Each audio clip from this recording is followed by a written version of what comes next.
sintonía de Argumentos, conversando con José Humberto y Dulce Rivero, hablándonos de su proyecto de detox. Y me gustaría también que pudieran hablarnos más a profundidad cuán importante es para las personas realmente hacer ese detox. Dulce mencionaba el tema de, bueno, de liberarse de las toxinas, y que es algo que, bueno, también involucra el tema de la fe, pero que involucra las diferentes áreas de la vida. Cuán importante es, bueno, y que llevan desarrollando este proyecto para las personas. Sí, por ejemplo, en el tema de la paternidad, nosotros podemos tener muchas creencias de cómo fuimos formados, ¿no? De cosas que nuestros padres hacían, que hoy día científicamente y aún bíblicamente se ha demostrado que no debíamos haberlas hecho. Pero como fuimos formados de esa manera, de cierta forma actuamos en el inconsciente, como en automático, y repetimos ciertos patrones, ¿no?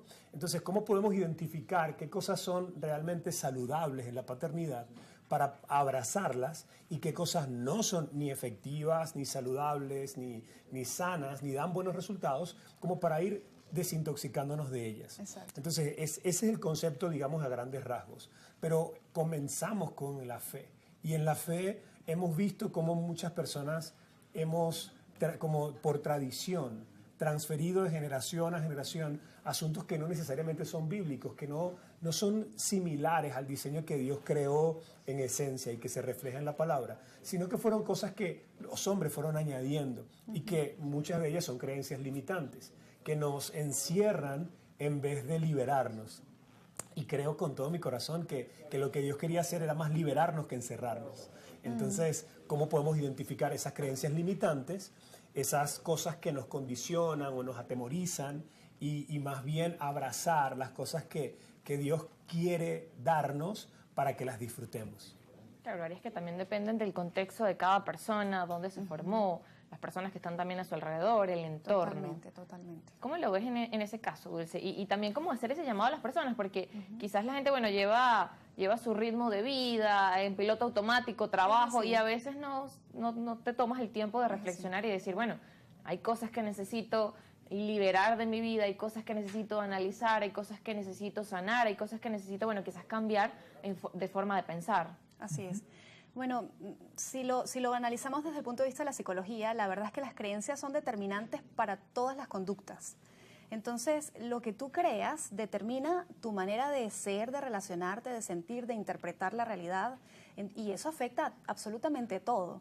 Entonces, el objetivo es identificar qué cosas suman en pro de los objetivos que tú te has trazado como persona. Entonces, por ejemplo, en el ámbito de la parentalidad, yo estoy segura, la verdad es que la mayoría de los padres amamos nuestros hijos, si no todos, ¿no? A menos que tenga una patología o algo particular, pero deseamos que los niños aprendan, que sean felices, que tengan recuerdos hermosos, que aprendan y disfruten cada etapa de vida, de desarrollo. Entonces, ese es el deseo de todos los padres. El asunto está en que las cosas que hacemos, muchas veces de manera inconsciente, no van a generar los resultados que nosotros anhelamos. Entonces es importante reconocerlos a tiempo para poder corregirlos, sobre todo si queremos, como te dije, alcanzar esos objetivos, que los niños crezcan felices, plenos, que tengan lindos recuerdos, que se conviertan en ciudadanos responsables, en adultos maduros y plenos, y no desarrollen toda aquella situación con la que, por ejemplo, lidiamos en la iglesia, de muchas personas, de muchos trastornos y situaciones emocionales producto de una infancia traumática o de situaciones difíciles, y eso en el ámbito de la parentalidad, pero también entonces está en el ámbito de la pareja, por ejemplo, cómo podemos hacer prevención incluso antes de elegir pareja. Todos esos pensamientos que realmente lo que están haciendo es socavar tu propio futuro y que quizás no has identificado con claridad. Entonces el objetivo es ese, como decía mi esposo, ayudar a las personas a identificar a tiempo qué cosas le suman y qué cosas definitivamente él debería o ella debería dejar a un lado. Claro, y cómo forma parte también de este proyecto su trabajo en la iglesia, porque es también tener esa cercanía con las personas, tener esa cercanía quizás con las luchas que enfrentan las personas y bueno, esas áreas en las que es necesario trabajar. Quizás hay algunas, como decías, esa parte parental es una de las que quizás, bueno, genera mayores consecuencias a futuro o bueno, las decisiones que toman las personas a largo plazo. A largo y corto y mediano plazo. Sí, bueno, la iglesia ha sido una escuela, la verdad.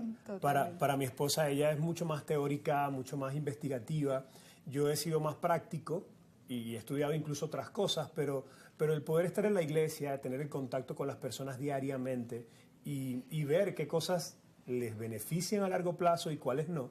Ya después de 20 años haciendo lo mismo, uno va como aprendiendo ciertos patrones, identificando ciertas cosas que no hacen bien. No es un tema de religiosidad, no es un tema de imposición, sino son temas que no te hacen bien, que no, como decía mi esposa, tú te trazas ciertos objetivos, pero haces estas cosas que no te llevan a esos objetivos. Entonces, ¿cómo podemos identificarlas a tiempo y aún después, cómo podemos restaurar a ese diseño que Dios nos ha llevado? A través del perdón, de la reconciliación, a través del aprender cosas nuevas e incluso de reinterpretar el pasado. Porque muchos no pueden olvidar el pasado, pero sí lo pueden reinterpretar, redescubrir muchas cosas que pueden aprender y cómo aún esos eventos traumáticos pueden ayudarle a convertirlos en motivación para ser mejores y para no repetir con las futuras generaciones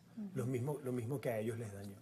Bien, eso es bien interesante cuando decís, bueno, el tema del pasado, porque muchos están hoy en día que no pueden crecer, no pueden quizás alcanzar sus metas por ese tema de cosas que ocurrieron en el pasado. Y cuando hablamos, por ejemplo, de liderazgo femenino, de liderazgo de la pareja, influye mucho eso, cómo realmente hay esas áreas que necesito quitar de mi vida para poder avanzar. En su caso particular, hay áreas que ustedes digan, bueno, nos ha tocado trabajar estas áreas, porque al final creo que también es un trabajo que no termina, sino que es constante. Muchísimas. Y empezamos con que ambos venimos de familias disfuncionales, ¿no? No crecimos con, ¿sabes?, papá, mamá y todo feliz en casa. A pesar de que reconocemos que ellos hicieron lo mejor que pudieron con lo que entendían y tenían a la mano. Así es. Pero el asunto es que cuando nos conocimos, hablando de los objetivos que nos trazamos, queríamos construir una familia y queríamos hacerlo bien. Pero eso nos llevó varios años, o sea, varios años limar la relación, trabajar, como dices tú, el pasado. Yo sanar, vengo de una familia orientada y de ahí mi deseo, o sea, mi anhelo por la educación. Vengo de una familia que me empuja todos los días a ser cada vez mejor, o sea, tengo que estudiar, tengo que hacer una maestría, 2, 3 maestrías, o sea, eso era la familia toda, me empujaba hacia eso. Y tuve que aprender por ejemplo, a respetar el rol de mi esposo, porque vengo también de una familia en donde, me acuerdo que mi mamá decía, tú tienes que estudiar porque si el hombre se porta mal, usted lo bota y sigue adelante porque eso no va a depender de nadie ni de nada. Fíjate, esas creencias y esas formas con las que uno crece, luego te llegan a afectar. Inconscientemente eso nos ocasionó varios problemas durante nuestros primeros años de matrimonio y tuvimos que trabajarlos intencionalmente en sanar, en reconocer, en identificar y empezar a cambiar, porque eso no nos iba a llevar al matrimonio feliz que soñábamos. Entonces, es como tú dices, es un trabajo que no termina, pero se va haciendo cada vez mejor, se va subsanando, se va aclarando, uno va madurando y la verdad es que uno va entendiendo. Bien, nos corresponde ir a la pausa y al regreso quiero que me hablen de eso. ¿Cómo construir realmente un matrimonio feliz? ¿Cómo realmente es posible lograr eso? Hoy en día cuando la tasa de divorcios es alta y la mayoría piensa, bueno, el matrimonio quizás es solamente firmar un papel y no ven cómo quizás es el trabajo en equipo. Vamos a la pausa y luego me responden esa pregunta.